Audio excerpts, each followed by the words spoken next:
Hallo und herzlich willkommen, ich bin Miss Catador und ich begrüße euch zu meinem Let's Play von Divinity 2 Ego Draconis. Wie man sehen kann, können wir hier gerade unseren Charakter erstellen. Nur der Name Drachentöter, der gefällt mir nicht sonderlich. Wir machen ihn einfach mal zu Miss Catador und machen ihn auch gleich weiblich. Hier können wir unseren Charakter erstellen, ganz einfach mit dem Gesicht, Frisur und der Stimme. Der Körper bleibt so. Verschiedene Schminke, Tattoos. Ich glaube, Narben gibt es auch noch. Sommersprossen. Genau. Mir persönlich gefällt ehrlich gesagt das Drachentattoo. Ich stelle das einfach gleich mal ein.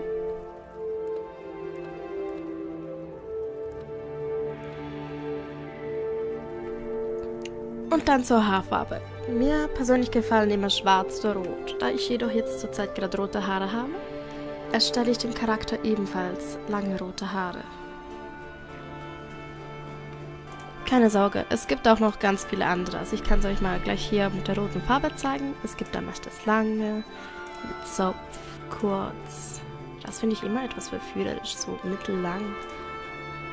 Gut bürgerlich, normal oder dann wieder die lange Variante.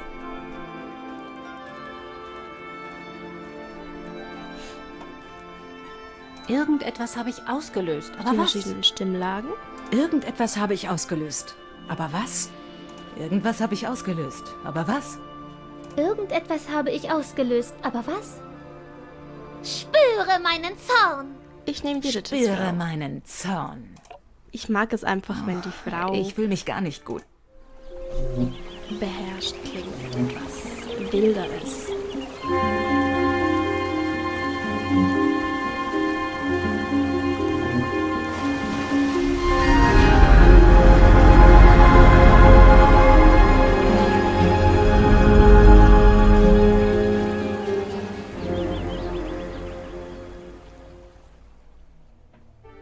Wir sind da, Leuchtenfeld. Der Ort, an dem unsere Lehrlinge richtige Drachentöter werden. Und heute wird diese Ehre euch zuteil. Wie lauten meine Anweisungen? Ganz einfach. Geht zu den Frauen und Männern, die hier leben und profitiert von ihrem Wissen. Das klingt vielleicht etwas vage, aber keine Sorge. In Leuchtenfeld erklärt sich alles von selbst. Was genau wird mich dort erwarten? Das müsst ihr selbst herausfinden. Habt keine Bedenken. Euch wird nichts geschehen.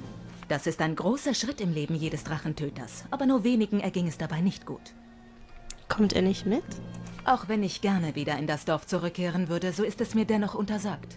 Nur einmal im Leben darf ein Drachentöter es betreten. Als Lehrer. Es wäre sowieso unbedacht, euch zu begleiten. Diesen Teil des Weges muss jeder Drachentöter alleine beschreiten. Und wenn wir uns wiedersehen, bin ich endlich ein echter Drachentöter? Noch nicht ganz, nein. Nach der Initiation kehren wir nach Flussheim zurück, wo das Ritual zum Abschluss kommen wird. Aber darüber sprechen wir im Zeppelin, wenn wir zurückfliegen. Bis später. Viel Glück! Gut, damit haben wir somit unsere erste Quest.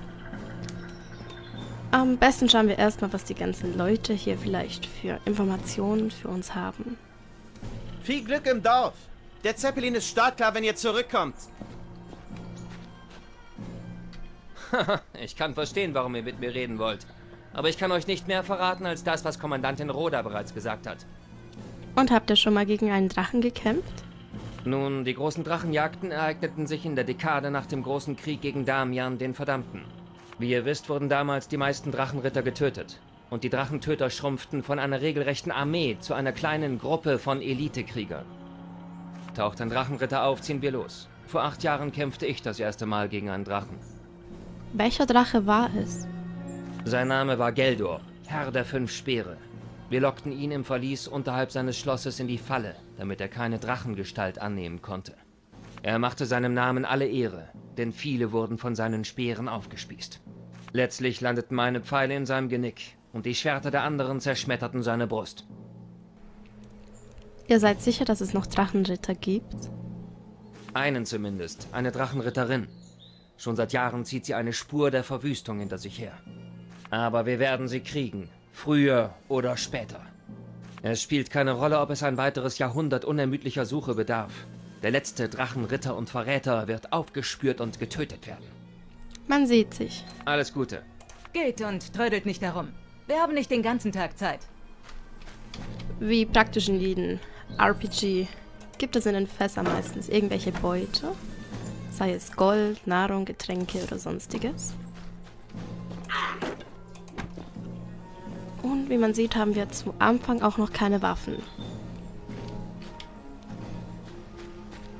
Dafür, dass das Spiel schon etwas älter ist, hat es auf jeden Fall eine mega gute Grafik. Ich kenne es halt schon, in- und auswendig. Es reagiert nicht auf den Hasen jetzt. Und es gibt nur einen Erfahrungspunkt.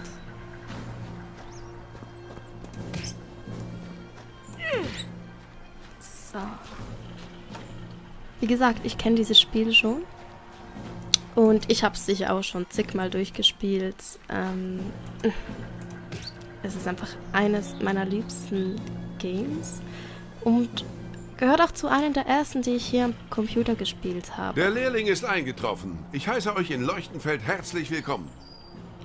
Ich danke für euren freundlichen Empfang. Und ich danke für eure Nachsicht. Die meisten Drachentöter lassen sich ungern einen Lehrling nennen. Wie unangemessen euch doch das Wort Lehrling erscheinen mag für jemanden, der seit dem zarten Alter von 10 Jahren zu einem Elitekrieger erzogen wird. Aber keine Sorge, ihr werdet den Titel des Drachentöters früh genug tragen. Kommandantin Roda trug mir auf, ich soll von dem Wissen profitieren, das man hier finden kann. Ja, da hat sie absolut recht. Es gibt nur eins hinzuzufügen. Morgana erwartet euch am Wasserfall. Findet sie und ihr werdet den Grund eures Aufenthalts erfahren. Wer ist Morgana? Die Erzmagierin. Eine bedrohliche Frau. Aber auf ihre Art ist sie freundlich. Ihr Labor befindet sich im hinteren Teil des Dorfes bei der Gedenkflamme des Göttlichen. Mit wem außer Morgana soll ich noch sprechen? Mit mehreren Leuten. Aber sie wird euch nach ihrem Teil des Rituals schon sagen, was zu tun ist. Die anderen werden kaum Worte für euch übrig haben, bevor ihr nicht mit Morgana gesprochen habt. Erzählt mir von der Gedenkflamme des Göttlichen. Wie der Name schon vermuten lässt, handelt es sich um einen Schrein mit einer Flamme zu Ehren des Göttlichen. Das Becken, in dem die Flamme entfacht wurde, wird von Steindrachen emporgehalten. Dadurch wird die Last symbolisiert, die sie auf ihren Schultern tragen. Die Schuld, die sie sich aufbürdeten, als sie den Göttlichen töteten. Ich wünsche euch einen guten Tag. Euch auch. Gut. Dann sehen wir uns auf jeden Fall das nächste Mal wieder, wenn wir Leuchtenfeld erkunden und Morgana suchen.